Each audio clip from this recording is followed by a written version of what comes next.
Քերծվածքակայուն, ջրադիմացկուն եւ հարվածակայուն լամինատների նշված տեսականին ձեռք բերեք իդեալ համակարգի խանութ սրահներից 1 քառակուսի մետրը սկսած ընդամենը 2450 դրամից։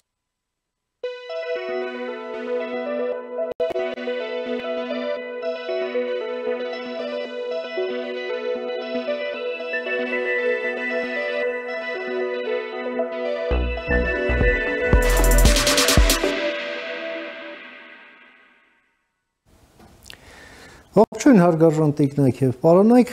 առաջին լրատվականի եթերում Կիրակնորյա լրատվական վերլուծականն է, ես Ռուբեն Մեհրավյանն եմ։ Այսօր Կիրակի օրը, Սուրբ Զատիկի օրն է, Քրիստոս հարյավի մեռելոց, օրհնյալ է հարությունը Քրիստոսի։ Այսօր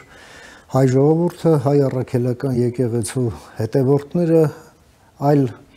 ուղղությունների քրիստոնյաները եւ ընդհանրապես աշխարհի քրիստոնյաները նշեցին Սուրբ Զատիկը, սակայն մենք շարունակում ենք մեր աշխատանքը, որովհետև աշխարհում միջազգային հարաբերություններն անընդհատ են, մեր անվտանգության խնդիրների սպասարկումը անընդհատ process է եւ մեր կողմից լուսաբանելն էլ եւ վերլուծելն էլ դառնում է ըստ այդմ անընդհատ process։ Եվ ուրեմն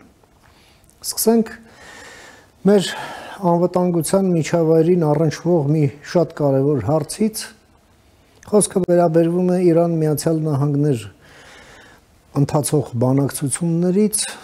եւ խոսենք դրա արդյունքների մասին եւ փորձենք հասկանալ ձևավորվող միտումները։ Ինչպես հայտնի է, Իտալիայի մայրաքաղաք Հռոմում Օմանի սուլթանության դեսպանությունում տեղի ունեցան այսպես անուղակի կոչվող, բայց ըստ էության ուղակի բանակցությունները Միացյալ Նահանգների եւ Իրանի պատվիրակությունների միջև, համապատասխանաբար Ստիվեն Ուիտքոֆի եւ Աբբաս Արաղչիի գլխավորությամբ։ Հայտնի դարձավ մամուլից, որ կողմերը պայմանավորվել են, որ դրանից հետո երկուշաբթի օրվանից սկսած պետք է երկկողմ փորձագիտական խմբեր համատեղ աշխատեն, գործարքի տեխնիկական մասը ձևակերպելու վրա, այսպես դետալներում գան պայմանավորվածության, որին հետո կհետևի երրորդ փուլը, դրա մասին էլ լրացուցիչ արդեն կհայտնեն։ Եվ ինչն է կարևոր, ամերիկյան կողմը նշում է նշանակալի առաջընթացի մասին, իրանական կողմը հավատարիմ մնալով իր հռետորաբանության առանձնահատկություններին, ասում է, որ ավելորդ օպտիմիզմի տեղ չկա, ավելորդ պեսիմիզմի տեղ եւս չկա։ Պրոցեսը շարունակվում է։ Ահա, այսպիսին են կողմերի դիրքորոշումները։ Փորձենք հասկանալ ամենայն դեպս ելնելով այն ելակետից, որ գոնե կարճաժամկետ հեռանկարում հաստատապես կարող ենք ասել, որ պատերազմի վտանգը սառեցված է այս բանակցային գործընթացով եւ սա արդեն իսկ կարելի է նշանակալի արդյունք համարել կարճաժամկետ հեռանկարում, բայց շատ կարճաժամկետ, որովհետեւ մենք տեսնում ենք, որ սրան զուգահեռ իսրայելական դիվանագիտությունը նշաններ է ցույց տալիս, որ խիստ դժգոհ է այս բանակցությունների բովանդակային մասից, մասնավորապես այն, որ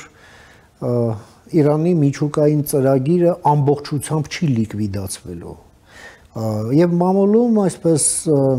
կան հրապարակումներ, հղում անելով տարբեր աղբյուրների, որ խոսքը գնալու է այն մասին, որ Իրանը կարող է շարունակել հարստացնել ուրանը, սակայն այդ հարստացումը չպետք է գերազանցի 3.75%-ը։ Սա առաջին փուլով կողմերը համաձայնում են սրան։ Երկրորդ փուլով հանվում են որոշ պատժամիջոցներ եւ Իրանն էլ դռները բացում է MAGATE-ի առաջ կամ AMG-ի առաջ ատոմային էներգիայի միջազգային գործակալության, MAGATE-ն դա ռուսական հապավումն է, եւ այդ թվում իրավունք տալով այդ կազմակերպությանը այսպես հանկարծակի ստուգումներ իրականացնելով, որովհետեւ դա էլ ստուգման ձև է, որ դե ենթադրաբար, ասենք ինչ որ գաղտնի պրոցեսներ եթե գնում են, ապա դրանք ի հայտ բերվեն այդպիսի ստուգումների արդյունքում։ Եվ երրորդ փուլով արդեն տեղի է ունենում, այսպես ասենք, հարաբերությունների շատ թե քիչ վերականգնում ավելի լայն սպեկտրով։ Նաև կողմերի տնտեսական համագործակցության մասին կարող է խոսք գնալ արևմուտքի հետ ընդհանրապես, իհարկե այստեղ ավելի շատ նախապատվություն է իրանական կողմը կտա եվրոպացիներին։ Փորձենք հասկանալ, սա իհարկե մտահղացումն է, որքանով սա իրականություն կդառնա կապրանք կտեսնենք, որովհետև շատ բան նաև կախված է Իրանի ներսի զարգացումներից, իսկ այնտեղ էլ ամեն ինչ միանշանակ չէ, դա մի ոչ թե ուրիշ պետություն է, այլ ուրիշ աշխարհ իր ներքին կանոններով, որոնց հասկանալու համար նենց բավականին խորը մասնագիտացում է պահանջվում կամ ուղղակի տեղի դասավորությունների այսպես ասենք, անմիջական իմացություն։ Փորձենք հասկանալ։ Եվ այդ նպատակով ես մի հարգարժան հյուր եմ հրավիրել մեր տաղավար, ում սիրով ուզում եմ ներկայացնել։ Մեր այսօրվա հյուրն է Իրանի Իսլամական Հանրապետության խորհրդարանի Մեջլիսի նախկին падգամավոր Ռոբերտ Բեգլարյանը։ Բարև ձեզ, պարոն Բեգլարյան։ Բարև ձեզ։ Շնորհավոր Սուրբ Զատիկ։ Շնորհակալ եմ, որ այս տոնական օրով ժամանակ գտաք եւ այցելեցիք մեր տաղավար։ Այնուամենայնիվ այս հարցը չափազանց կարևոր է եւ վաղվանից սկսելու են աշխատել փորձագետները։ Արդյունքներն էլ գոնե բաց աղբյուրներից դրանք են, որոնք ես իմ նախաբանում շարադրեցի։ Ձեր գնահատականը համեցեք։ Շնորհակալ եմ վերստին հրավերի համար, ես էլ շնորհավորում եմ Սուրբ Զատիկ տոնը Սուրբ Հիսուս Քրիստոսի հարությունը թե ձեզ գործակիցներին եւ մեր սիրելի ունկնդիրներին ու համայն հայությանը։ Ինչպես դուք արդեն բացատրեցիք, թե ինչ մեխանիզմով անցած երկու նիստը տեղի ունեցել բանակցությունների Ամերիկայի Միացյալ Նահանգների եւ Իրանի հետ եւ հառաջիկա չորեքշաբթի մասնակիցների կամ փորձագետների մակարդակով ինչ-որ գործընթացներ կմեկնարկի եւ վերստին մյուս երկու օր հետո, 3 օր հետո շաբաթ օրը կշարունակեն այդ այնպես մակարդակի, որ բանակցությունները կար։ Այս ընթացքն նվազագույնը առայժմ վկայում է այդ իրականությանը, որ երկու կողմը դեռ բավարարված են հենց այն թեման, որ իրանական կողմը ընդգծել էր, որ պետք է այդ ուղղությամբ բանակցություններ գնա, այսինքն ատոմական արխիվի վերաբերյալ եւ Իրանի կարողականությունների կամ այդպես ուրանի հարստացման եւ այլ հետեւաբար այսինքն այդ թեմայով է խոսվում, այսինքն երկու ուրիշ զգայուն թեմաները, որ ըստ երևույթին դրանք էլ պետք է օրակարգ դառնան Իրանի հրթիռային ծրագրի այսպես մասշտաբը եւ կարողականությունը եւ Իրանի դերակատարությունը տարածաշրջանում, նկատի ունենք Միջին Արևելք, պրոքսիները եւ այլ եւ այլ։ Ուրեմն ներկա բավարարված են հենց այդ մակարդակով եւ դա նշանակում է, որ ինչ որ նախաքայլեր արդեն արվել է, որ սպասվում է հավանական եւ համապատասխան կարճաժամկետ ինչ որ համաձայնությունների։ Դա ինձ թվում է երկու կողմի համար ներկա ձեռնտու է, այն որ հատկապես այն փորձը, որ Իրանը ունի, որ նախկինում Թրամփն է թողել այդ JCPOA-ը, այո, դադարեցրել է, եւ ինչ որ Իրանի մտահոգությունը, որ չի էլ թաքցնում, այն է, որ ամենայն դեպս մենք ինչ համաձայնության էլ հասնենք, երաշխիքներ էլ կուզենք, կամ ինչ երաշխիքներ կա, որ հետագային ինչ քայլեր կվերցնի Թրամփը։ Իդեպ մամուլն էլ գրում էր, որ իրանական կողմը պահանջում է երաշխիքներ, որ ստորագրելուց հետո Թրամփը իր ստորագրությունը ինչ-ինչ պատճառներով հետ չի վերցնի, այսինքն ստորագրելը պետք է լինի քարե, այսպես։ Կամ ինչպես դուք ասացիք այդ 3 հանգրվանային առաջարկների ձևաչափը, որ ԶԼՄ-ներում արծարծվեց, եթե սխալվեմ հենց Ամերիկայում սկիզբը, թե գերմանական ինչ-որ ԶԼՄ, որ ամենայն դեպս ինչ-որ երկրորդ փուլում, թե երրորդ փուլում Ամերիկայի կոնգրեսի հաստատումը կարիք կունենա կամ կակնկալի Իրանը, որը հետագային այսպես ավելի ամրագրված է, ինչպես դուք եք ասում, քարե այսպես ձևակերպումով։ Հետևաբար սրանք բոլորը այդ մտահոգություններ են։ Իհարկե նաև մեկ կարևոր հանգամանք կա, որ ամենայն դեպս Ամերիկան իր այսպես երկու լծակներն էլ հստակորեն արծարծում է եւ արտահայտվում է եւ մեկ խոսքով իր հռետորաբարության մեջ կա, այսինքն թե դիվանագիտություն, թե ռազմական ուժի օգտագործում կամ նրա սպառնալիքը։ Եվ ինչպես որ տեսնում ենք հիմա ճիշտ կամ սխալ, այս տեսակետը տիրական է դարձել Ամերիկայի Միացյալ Նահանգներում եւ Եվրոպայում էլ արծարծում են նման թեմա, թե որ Իրանը ամենայն դեպս իր դիրքերը քանի որ կորցրել է կամ ինչ-որ առումով նվազ դիրքերում է, սա հիմա ժամանակն է Իրանին հարվածելու կամ եթե պետք է բանակցությունների գնալ, փորձել առավելագույնը դիվիդենդները կամ այսպես ուզածները շահել եւ ստանալ Իրանից։ Հետևաբար նշանակում է, որ այդ մեխանիզմով, այդ գործիքակազմով է Թրամփի վարչակարգը բանակցությունները առաջ տանում, բայց նաև մեկ կարևոր հանգամանք կա, որ մայիսին պետք է Թրամփը այցելի Սաուդական Արաբիա, Կաթար եւ Արաբական Էմիրություններ եւ այնտեղ արդեն ինքն ուզում է, որ ունենա ինչ-որ Իրանի հետ համաձայնություն հավանական, որը իր հետագա քայլերը, որ պետք է միջին արևելքում ունենա կամ այն ինչ որ ուզում է այդ եւ նման երկրներից ստանա, նաեւ կարողանա դրան այսպես ինքնիասում ձեռքում հաղթաթուղթ։ Այո, հաղթաթուղթ լինի։ Սրանք բոլորը կարևոր հանգամանքներ են, բայց նաեւ այդ մտահոգությունը կա, որ հիմա այս միջոցին ինչքան Իսրայելը վերահսկելի կլինի, որ ներկա փուլում հատկապես Նեթանյահու-Թրամփ հանդիպումից հետո նշանակում է, որ ինչ որ վերահսկման գործիք եղել է եւ ազդել է, մեկ խոսքով Թրամփը կարողացել է իր կամքը պարտադրել, բայց ամենայն դեպս Իսրայելի լծակն էլ ինքնին երբ որ ասում ենք ինչ-որ ռազմական սպառնալիք, գիտենք որ դրա ամենաառաջնային գործիք հենց Իսրայելի ցանկություններն են կամ Իսրայելի այդպես ռազմական ուժն է։ Սրանք բոլորը կարևոր հանգամանքներ են։ Ամենայն դեպս մեծի մասամբ ելնելով տնտեսական գործոններից, թե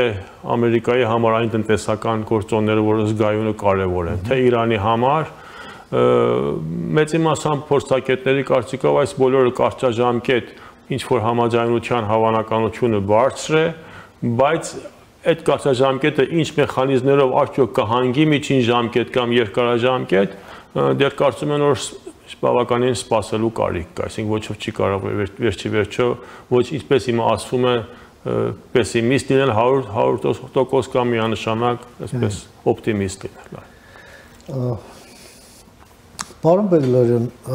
այստեղ մենք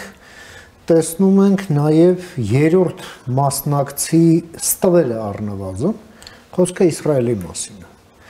Իսրայելը ըստ ամենայնի դատելով էլի բաց աղբյուրների հրապարակումներից տեղյակ է այս խոսակցության բովանդակային մասից, որի նկատմամբ էլ ձևավորել է իր վերաբերմունքը։ Իսկ վերաբերմունքն այն է, որ Իսրայելը պատկերացնում էր, որ այս բանակցությունների արդյունքում Իրանի ընդհանրապես միջուկային ծրագիրը պետք է լիկվիդացվեր։ Իսկ եթե դա չի արվում, ապա պետք է կանաչ լույս վառվեր Միացյալ Նահանգների կողմից, նաև լիներ համամասնակցություն, ռազմական հարվածով լիկվիդացնել Իրանի միջուկային ծրագիրը։ Նույնպես բաց մամուլի հրապարակումներից հայտնի դարձավ, որ Միացյալ Նահանգներն ուղղակի կտրականապես մերժել են դա, եւ նույնիսկ Նեթանյահուի այցը նույնիսկ չօգնեց դրան։ Միացյալ Նահանգները նշում են իրենց գոհունակությունը այս process-ի առաջընթացից եւ ասում են, չէ, մենք հակված չենք ռազմական ճանապարհով հարցը լուծելու, բայց այնուամենայնիվ Իսրայելի մտահոգությունները մնում են։ Ասել կուզե, որ Այնուամենայնիվ պահպանվող այդ գաղափարախոսական հենք ունեցող թշնամանքը, որը կա, կարծեք թե դառնում է բան, հա, այդ անախրոնիզմի է վերածվում, էլի։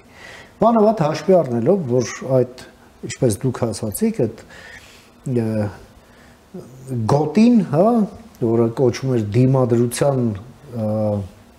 առանցք, լիկվիդացված է ռազմական ճանապարհով, Սիրիայում իշխանափոխությամբ, Լիբանանում իշխանության ձևավորմամբ, իսկ Պաղեստինում էլ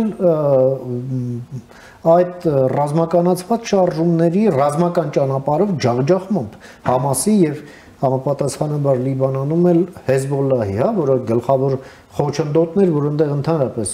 իշխանություն չէր ձևավորվում, որովհետև արգելափակվում էր Հեզբոլլահի կողմից։ Հիմա մի տեսակ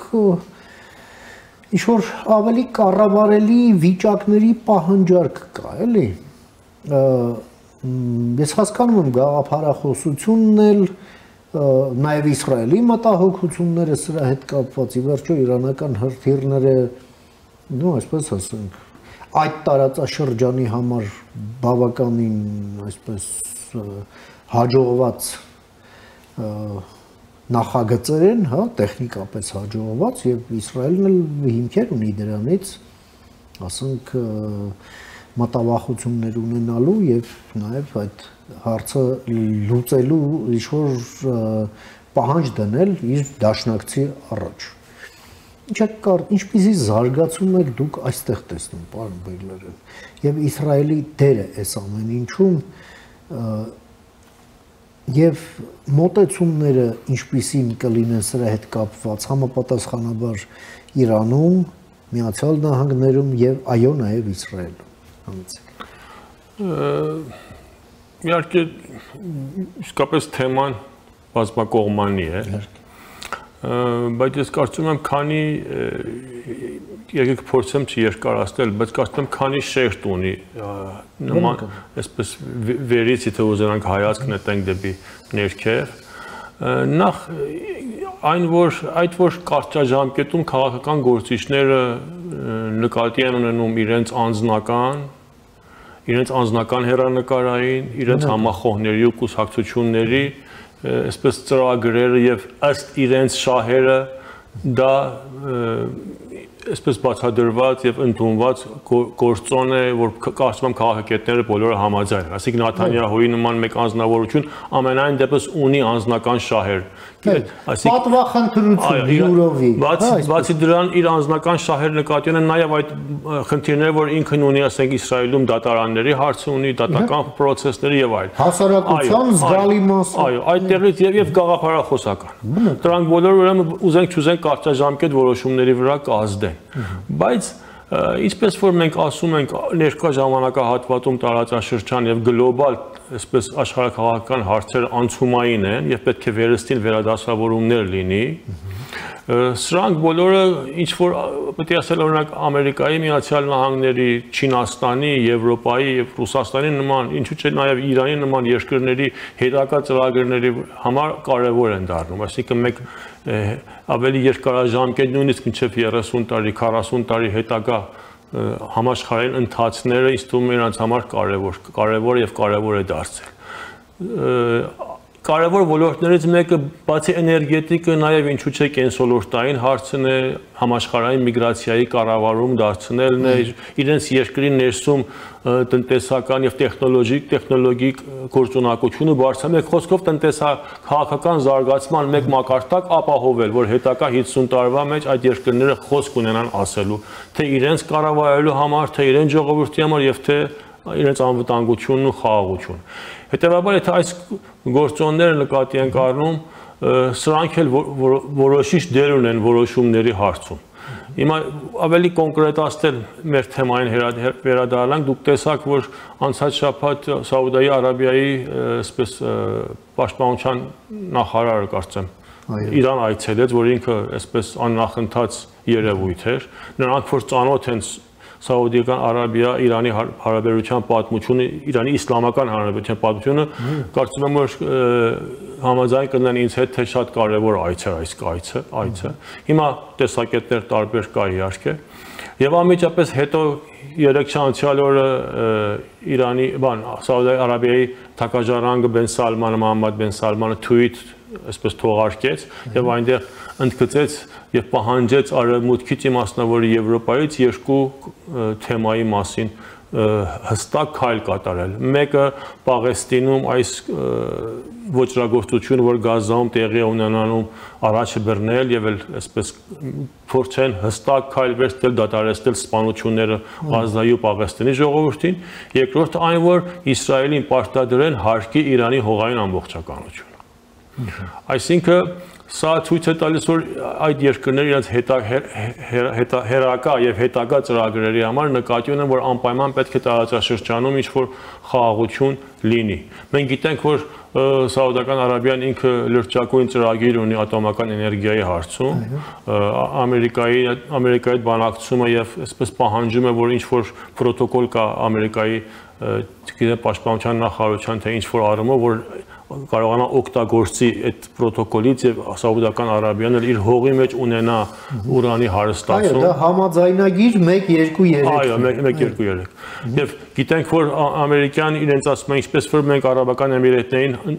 ընդունել ենք, որ ունենա ատոմական էներգիա, բայց հարստացումը չկատարի իր հողի մեջ, իր հողում, դուք էլ նույնը պետք է անեք, հետեւաբար այստեղ արդեն թեմաներ են։ Նաեւ գիտենք, որ երեք անցյալ օրը ինչ-որ ակնարկ եղավ այս առաջարկների շարքում, որ մասին խոսվում է, նաև գուցե ինչ-որ տեսակետ կա, որ առաջարկներից մեկը Իրանի կողմից գուցե այն լինի, որ Իրանը եւ Սաուդական Արաբիան համատեղ ինչ-որ հարստացում ունենան Իրանի Սաուդական Արաբիայի հողում։ Հետևաբար սրանք բոլորը կարևոր հարցեր են, որ եթե պետք է նման զարգացումներ, որը որոշիչ դեր կունենան երկրների եւ տարածաշրջանի հետագա անվտանգային եւ զարգացման process-ների մեջ իրագործելի դառնան կամ հերանեկարային լինեն, անշուշտ պահանջում է, որ իրոք այն վստահությունը լինի այդ երկրների մոտ, որը Իսրայելը ինչ-որ սահմաններ չի անցնելու եւ գահարկի այդ այսպես որոշումներին։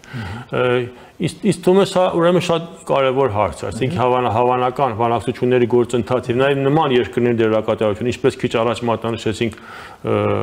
հառաջիկա Թրամփի այցը տարածաշրջան, սրանք բոլորը կորոշի թե ինչ հարցեր կան։ Մյուս կողմից այն, որ այստեղ այդ հերակա զարգացումները Չինաստանի գործոնն է կարևոր, որ Չինաստանը հատուկ հաշվարկ է կատարել իր հետագա դերակատարությունը տարածաշրջանում Սաուդական Արաբիայի հետ իր հարաբերությունների եւ համագործակցությունների։ Մենք չմոռանանք, որ հենց անցյալ տարվա այն համաձայնությունը կամ մեկ խոսքով հաշտեցման եւ մոտեցման քայլերը, որ Իրանի ու Սաուդական Արաբիայի հետ կատարվեց, ինչ մեծ դեր ուներ Չինաստանը։ Կան մասնագետներ, որ ինչ որ քննադատաբար մոտենում են այդ առումով, որ չէ որ հակառակ են Իրան Սաուդական Արաբիայի ավելի մերձեցմանը, Իրանի մեջ նկատի ունեմ, Իրանի փորձագետներ, այլ այդ մտահոգությամբ, որ ներկա տնտեսական իրավիճակում այն հանգամանքները, որ մեծ դեր է ունեցել բանակցությունների այս ձևաչափով արագընթաց քայլեր վերցնի Թրամփի վարչակարգը, նրանցից մեկը Ամերիկայի ներքին տնտեսական հարցերն են, իմաստնավորի նավթի հարցով, նավթի արժեքի, այսպես կառավարելի դարձնելը իր հարաբերությունները Սաուդական Արաբիայի հետ, որ նույնիսկ Բայդենի ժամանակվանից է սկսել, հետևաբար Իրանը մեկ խոսքով իր քարտը, իր ձեռքը շատ բաց խաղալով Չինաստանի միջամտությամբ Սաուդական Արաբիայի հետ այդ նավթի գնի վրա դերակատարություն եւ հետագային նման պարագային, որ բանակցություններ են տեղի ունենում ինչ որ դիվիդենդներ շահելու առով կամ դուք որ ասում եք խաղաքարտ ունենալու հարցով, արդեն մեկ խոսքով այդ ձեռքը բաց է խաղացել եւ այդ լծակը ինչ որ առումով ձեռքից տվել է։ Այս բոլորը պետք է եզրակացնել, որ բավականին խրթին հարաբերություններ կան եւ բազմակողմանի ու բազմավոլորտ, որ այս միջոցին ես թվում է Իսրայելը չի կարող ինքը միայնակ դերակատար լինի, դերակատարություն ունենա, չմոռանանք, որ Ամերիկայի եւ Իսրայելի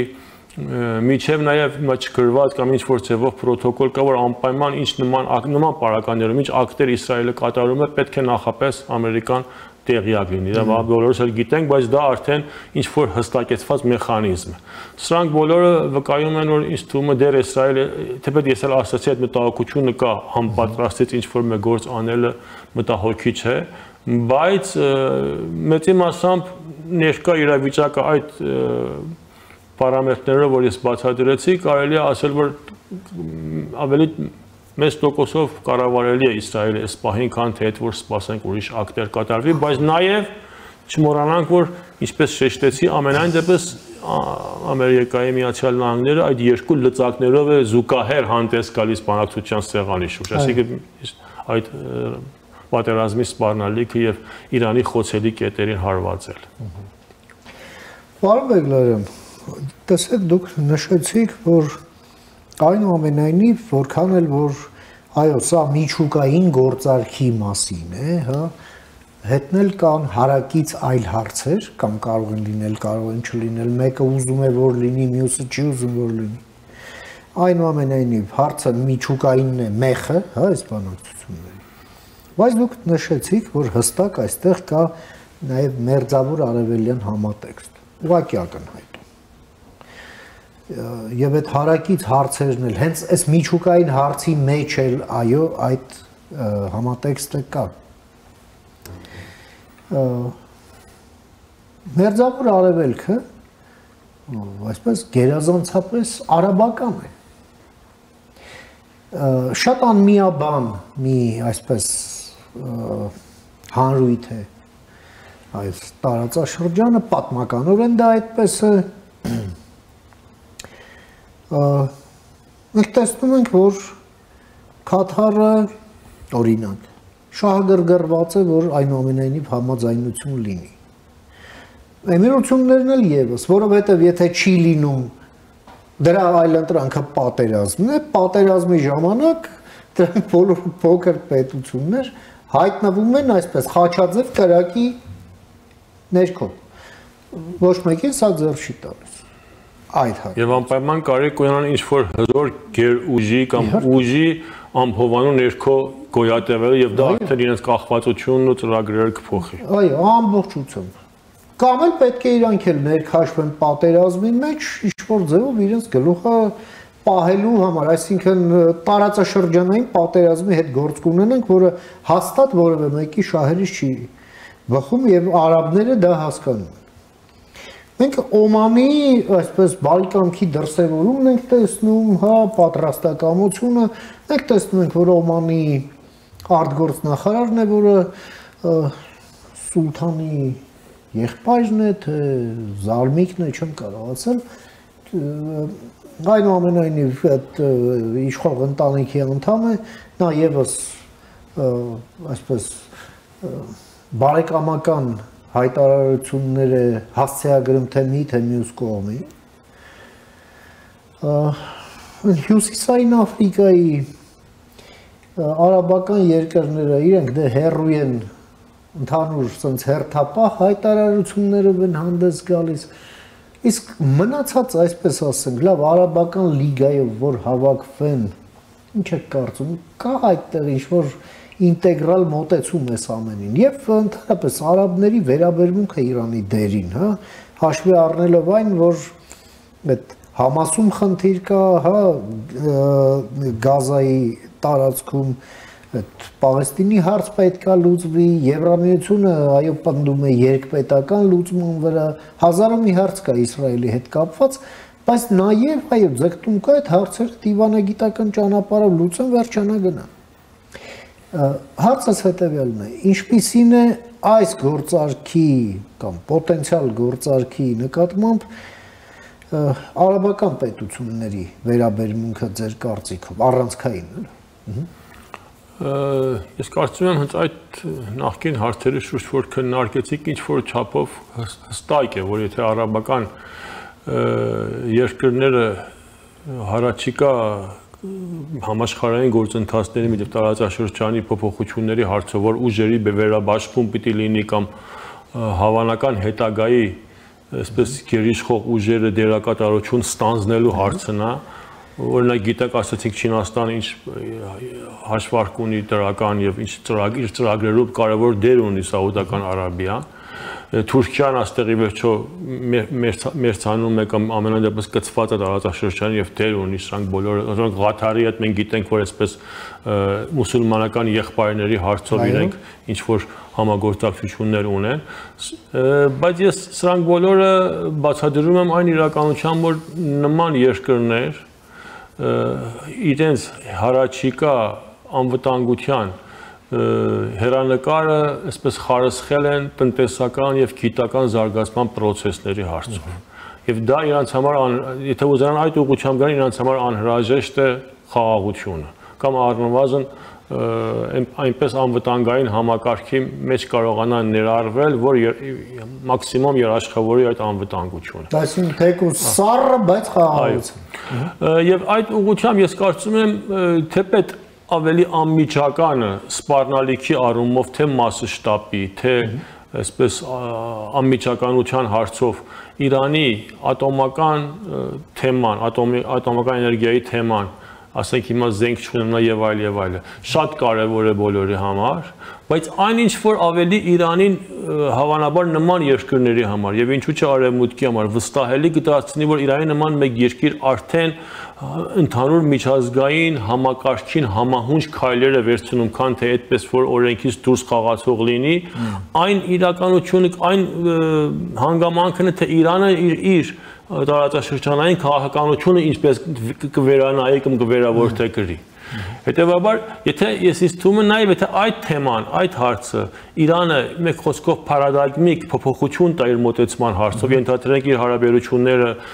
ինչպես ասում եք հիմա, թեպետ գիտենք, որ հարցերը լուրջ են եղել, Սիրիայի հարցում, Լիբանանի հարցում, Համասի հարցում, Հեզբոլլա եւ այլ։ Եթե Իրանը դրանք վերստին լրջակույն կերպով վերանայի եւ ինքն էլ ուզենա վերադառնալ նման դերակատար լինի տարածաշրջանում եւ համաշխարհային, որը մեկ խոսքով փորձի խաղի կանոնները շատ չխախտի, սա նման երկրների համար ինձ թվում է շատ ավելի կարեւոր է, քան թե լոկ, ասենք, Իրանը այսպես ատոմական զենք չունենա, որովհետեւ եթե պետք է Իրանը այդ տարբեր լծակները փորձի ինչ որ ժամանակահատվածից հետո, ասենք, խաղաղ լինի կամ որովհետեւ գիտեք, որոշների կարծիքը մեկ էլ ենք խոսացել, գուցե այդ արևմուտքում ինչու՞ չէ Ամերիկայի Միացյալ Նահանգների մոտ այդ կարծիքը կա, որ նաև, այսինքն այդ մտահոգությունը կա, որ նաև Իրանը, եթե նման բանակցությունների է մասնակցում, արդյոք ուզում է ժամանակ շահել, թե ինչ-որ ռազմավարական փոփոխություն կարելի է իրականություն հնարավոր է ակնկալել Իրանից։ Սրանք բոլորը եթե նկատի առնենք, հասկանալու է, որ ինձ թվում է այն ինչ-որ այդ Իրանի դերակատարության վերավորակավորումը կամ ավելի փոխվստահությամբ դերակատարությունը նման երկրների համար արկա կդարձնի Իրանի քաղաքականությունը տարածաշրջանի եւ իր պրոքսի ուժերի վերաբերյալ է, քան թե ասենք լոկ միայն ատոմական արխիվ լինի։ Ես կարծում եմ շատ կարևոր հանգամանք է եւ գուցե եւ նաեւ նման շփումներ, որ լինում է, ինչպես ասացինք, Սաուդական Արաբիայի պաշտպանության նախարարի կամ ԱԳՆ-ներ, չգիտեմ, այս բանը չեմ հիշում, որ եկավ Իրան, սրանք բոլորը կարևոր են դառնում այդ բոլորը նաեւ այդ շրջանակում։ Պարոն Բեգլարյան, գանք մեր տարածաշրջանին, վստահ եմ կհամաձայնեք, որ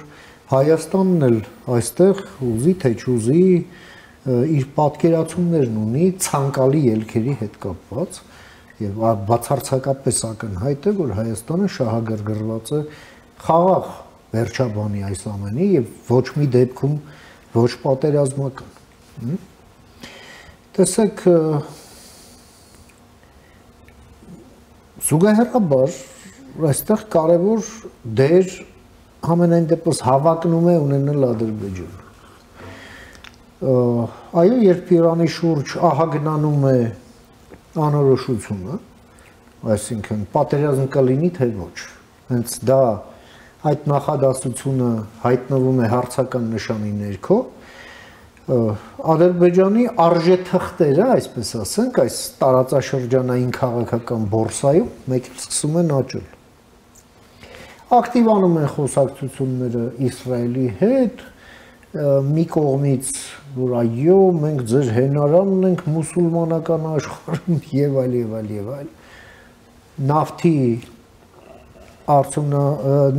մատակարարումներն են մեծանում Ադրբեջանից Իսրայելի զինամատակարարումներն են մեծանում, Ադրբեջանն է լկտիանում հայկական ուղղությամբ եւ հակառակը, երբ օրինակ այս պահի դրությամբ երբ պարզ է, որ կարճաժամկետ հեռանկարում առնվազն որևէ պատերազմի սպառնալիք չկա, այդ տարածաշրջանում, Ադրբեջանը դառնում է մի որբ, այսպես ասենք, արժեթղթերի գինը անկում է ապրում մինչև նոր անորոշություն, ենթադրաբար։ Հիմա հարց, իսկ եթե անորոշություն չի լինում, ժամանակ Իսրայելը կշարունակի իր այդ Աբրահամյան համաձայնություններն արաբական եւս մի քանի երկրի հետ եւ Բաքվից Թուրքիայի միջոցով ինչի է նավթ բերում, հարևաններից կառնի եւ թեման կփակվի։ Այո, սա մեր Հայաստանի շահն է։ Ինչ եք կարծում, այս դինամիկան ինչպիսին կլինի այս բանակցությունների, այսպես ասենք, հաջող ընթացքի պարագային եւ ինչպես եք դուք տեսնում ընդհանրապես Ադրբեջանի դերը Իրանի համար եւ հաշվի առնելով, որ նախագահ Փեզեշքյանը առաջիկա օրերին պետք է ըստ մամուլի հրապարակումների բավականին պատկառելի պատվիրակությամբ, որի մեջ ոչ միայն պետական պաշտոնյաներ են, այլև բիզնեսմեններ, մշակույթի գործիչներ եւ այլն մեծ կազմով ժամանելու է Բաքու։ Համեցեք։ Բոլորիս համար հստակ է, որ ամենայն դեպս, այսինքն բոլոր հարաբերությունների վերիվարումները, որ Իրանը ունեցել է Ադրբեջանի հետ, միշտ էլ այսպես ձևակերպում տվել են, թե ամենայն դեպս մեր հարևան երկիրն է, ինչպես մեր ուրիշ 15 երկրներ եւ մեր համար հարևանների հետ հարաբերությունները ունի իր յուրահատուկ կարեւորություն։ Հանգուցյալ նախագահ Ռեյիսի ժամանակվանից դա այսպես ավելի ընդգծվեց, պարոն Փեզեշքյանն էլ ինձ թվում է, քանի որ նման որոշում վստահորեն երկրի գերագույն իշխանության որոշում է հոգևոր առաջնորդի մակարդակով, ինքն էլ նույնպես ընթանում է։ Բացի այն, որ Իրանի անվտանգությունը հատկապես ներկա իր տարածաշրջանի համաշխարհային այսպես հարաբերությունների բարդությունները դենելով, դա պահանջում է, որ այդ բացը ավելի լրացնել հարևանների հետ։ Ասիկ թե մշակութային առումով, թե քաղաքական, թե տնտեսական եւ աշխարհագրական։ Մյուս կողմից Ադրբեջանի հարցով ինձ թվում է Իրանը 3 մակարդակով ամենայն դեպս շահագրգռվածություն ունի, որ հարաբերությունները փորձի կառավարելի դարձնել եւ փորձի դեպի դրական տանել։ Առաջինը հենց մշակութային կապերն են Իրանում թուրքախոս համայնքի այսպես քանակի եւ որակի ներկայությունը ամենայն դեպս ինչ որ առումով կամ մտահոգություններից ասենք Թուրքիայի դերակատարությունը տարածաշրջանում, որ 20-20 պատերազմից հետո շատ ավելի բարձրացել է, դա հավանաբար Իրանի հետագա անվտանգային հարցերում կարևոր է, որ ինքն ավելի ներկայություն լինի։ Երրորդը գուցե նաև հենց այն բացը, որ առաջվս Ռուսաստանի դերակատարությամբ նկատվում է տարածաշրջանում, որ տեղիք է տվել Թուրքիային, դա ավելի մտահոգացրել է Իրանին անպայման կուզի հետագա քայլերի համար ինչ որ ոտքատեղ ավելի ամրացնի տարածաշրջանում եւ բացի դրանք նաեւ տնտեսական նավթային հարաբերությունները հարավ-հյուսիս ճանապարհի հարցերն են, հետագա արևելք-արևմուտք, թե ինչ որ ձևակերպումներ ստանա տարածաշրջանային այսպես տարբեր միջանցքները եւ այլը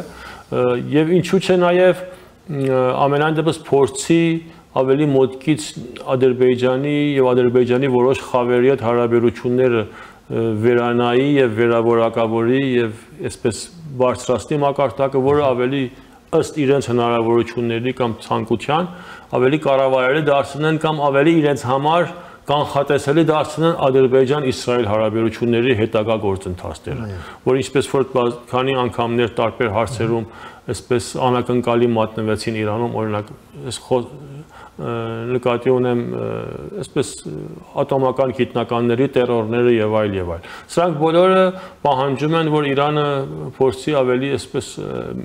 տարբեր մակարդակների մերձեցում կատարի դեպի Ադրբեջանին։ Կարծում եմ այս հարաճիկա այդ ձևաչափով է, այդ մտահոգություններով, այդ նպատակներից է ելնում, բայց քանի որ ասացիք մակարդակը փորձվում է ծրագրել, որ ավելի բարձր մակարդակի պատվիրակություն լինի, սա նաև կարծում եմ, որ հաստատում է այդ տեսակետը, որ տարբեր ոլորտների փորձում է Իրանը իր քայլերը ամրագրել եւ ամրացնել տարածաշրջանում այս պահին Ադրբեջանի հետ, որովհետեւ նաև կարծում եմ ամենայն դեպս ինչ էլ որ ընթանա Իրան-Ամերիկա հետագա բանակցությունների գործընթացը եւ տարածաշրջանի Իրանի դերակատարությունը Իրանը ամենայն դեպս զգացել է որ Կովկասում մեծ բաց է ունեցել եւ պետք է այդ բացը տարբեր ձևերով լրացնել հիմա դա թե լինի Իրան-Հայաստան հարաբերությունների տարբեր մակարդակի ընդլայնում ու զարգացումը եւ թե Ադրբեջանի եւ ուրիշ երկրներ եւ եզրափակելով պարոն Բեգլարյան օրերս էր Աբբաս Արաղչին այցելեց Մոսկվա բանակցություններ ունեցավ թե Ռուսաստանի նախագահի, թե արտգործնախարարի հետ եւ այսպես դրական տոնայնությամբ հայտարարություններով հանդես եկավ դրա արդյունքներով։ Ձեր գնահատականը ինչ է դա տալու Իրանին նախ այս գործարքի տրամաբանության մեջ, որովհետեւ գոնե ակնհայտ է այն, որ Ռուսաստանը շահագրգռված չէ լայնամասշտաբ պատերազմով, բայց Ռուսաստանը նաև շահագրգռված չէ, որ իր ապրիորի ամենամեծ մրցակիցը ածխաջրածնային շուկայում մեկ էլ ապաշրջափակվի եւ դառնա համաշխարհային տնտեսության այսպես լեգալ խաղացող լեգիտիմ խաղացող ինչից էր գոհ պարոն Արաղչին եթե հիշեք երբ Լավրովը այցելեց Սաուդական Արաբիա եւ այդ հանդիպումներից հետո ըստ տեղեկության թե արտահայտվեց թե այդպես շրջանառության մեջ այդ լուրը տարածվեց եւ ինքն եկավ Իրան այդ լուրը տարածվեց թե ինքը իրենք փորձելու են եւ հնարավորություն կա որ Իրան ԱՄՆ բանակցություններին միջնորդավորեն կամ Իրանին քաջալերեն ու մղեն դեպի բանակցության անմիջապես պարոն Արաղչին հարցազրույցում Իրանում ընդգծեց թե մենք ելնելով մեր շահերից եւ մեր կանխատեսած մոտեցումներից կորոշենք թե ինչպես կբանակցենք բայց ամենայն դեպս Իրանը գիտի որ հետ բանակցություններ Ամերիկայի հետ եւ Արևմուտքի հետ շատ բազմավոլորտ է եւ մեծ հավանականություններ կա անհաջողության ներկա ժամանակահատվածում էլ որ ինչպես ասում ենք այս բոլոր անցումային գործընթացները տեղի են ունենում Իրանը փորձի անշուշտ Ռուսաստանին եւ ինչու՞ չէ Չինաստանին վստահեցնել որ ինչքան որ բանակցությունները առաջ գնան չի փորձելու ինչ որ կարևոր բնագավառներում այդ երկու երկրների համար նրանց շրջանցնել եւ նրանց շահերը նկատի չառնել որովհետեւ ասում եմ եթե կմտածի որ կարող է հետագային անհաջողությունների չպետք է այս երկու երկրների վստահությունը ձեռքից տա դա կարևոր է չմոռանանք որ հենց Վիտկոֆն էլ երկու օր նախքան այս երկրորդ փուլի հանդիպումը թե ինչ որ օրը լավ չեմ հիշում գնաց Ռուսաստան եւ Պուտինին հանդիպեց սրանք բոլորը կարևոր դերակատարություններ ասենք կարևոր հանգամանքներ են երկրորդը այն որ ամենայն դեպս մենք գիտենք այս որ Չինաստանի արտաքին քաղաքականությունը ավելի շուտ ծրագրավորման տնտեսական շահերից ելնելով ավելի process-ներ հաստատման գործընթացով է տեղի ունենում Ռուսաստանի արտաքին քաղաքականությունը մեծի մասամբ խանգարումներով խոչընդոտներով եւ որոշ չափով էլ այսպես քայքայիչ գործընթացով է տեղի ունենում։ Բոլորը հետևաբար գուցե այդ դիվանագիտությունը փորձում են որ տրամադրությունները շոշափել եւ մեկ խոսքով վստահությունները շահելով այն մտահոգություններից, որ ես մատնանշեցի, նաեւ այս կարևոր հանգամանքը, որ Ռուսաստանը դեռ ձեռնպահ մնա, իհարկե այդ շուկայի հարցը, որ դուք ասացիք ածխաջրային եւ այլն, սրանք բոլորը կարծում եմ դեռ հետագա հարցեր են, բայց անշուշտ Ռուսաստանի նման մեկ գերուժ կփորձի որ ավելի հեռուն տեսնել եւ հենց հիմա սկզբից կանխել ինչ որ եթե սպառնալիքները իր համար տեսնի, բայց կարծում եմ քանի որ դեռ աշխարհի ձևակերպումը շատ հեռու է համապատասխան ձևը ստանալ եւ ինչ որ վերաբալանսավորման, ինձ թվում է որ Իրանը փորձում է այդ լծակները պահել բոլորը, հարաբերությունները եւ ըստ երևույթին ամենայն դեպս Իրանը փորձում է որ նոր բալանսավորված քաղաքականություն, այսպես մշակի եւ բանաձև հստակեցնել, հատկապես եթե պետք է արդեն արևմուտքի կամ Ամերիկայի հետ ինչ որ համաձայնությունների հասնել կամ այդ հեռանկարը փորձել որ կանխատեսելի եւ իրականանալի ձևացնել։ Շատ շնորհակալ եմ։ Պարոն Բեգլարյան, ձեր այս չափազանց կարևոր այս նկատառումները եւ եզրակացությունները մեր հեռուստադիտողին ներկայացնելու եւ ձեր ժամանակից մեր եթերին հատկացնելու համար։ Մենք զրուցեցինք մեր գործընկերոջ հետ Իրանի Իսլամական Հանրապետության խորհրդարանի մեջլիսի նախկին падգամավոր Ռոբերտ Բեգլարյանի հետ լսեցինք իր դիտարկումները կապված Իրան Միացյալ Նահանգներ բանակցային գործընթացի, ինչպես նաև ձևավորված միտումների հետ։ Կարդաթարից հետո կվերադառնանք, մնացեք առաջին լրատվականի հետ։